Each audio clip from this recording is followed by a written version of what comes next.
আজ আমাদের একটা জন্মদিন বাড়ি নেমন্ত্রণ ছিল, তা আমি আর তোমাদের দাদাভাই রেডি হয়ে যাচ্ছি। চলো দেখতে থাকো। গিয়ে দেখছি যে ওকে সবাই আশীর্বাদ করছে, তারপরে হবে কেক কাটিং। তো চলো তোমরা দেখো।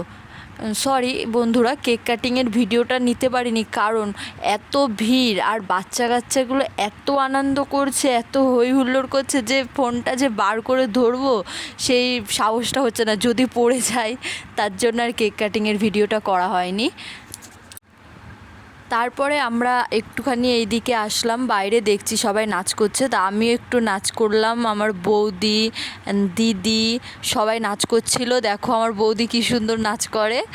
আর ক্যামেরার ওই পাশে ছিল কাকি, আমার বড় বৌদি। তারপরে নাচ করে আমরা সবাই মিলে চলে আসলাম খেতে। আর আজকের মেনুতে ছিল রাইস, মাংস, চাটনি, পাঁপড়, মিষ্টি, আর ছিল পায়েস। তো চলো, প্রথমে দিয়ে দিল রাইস, আমার প্লেটে একদম সব ভরে গেছে। যাই হোক, আমি কোনো রকম খেয়ে তারপরে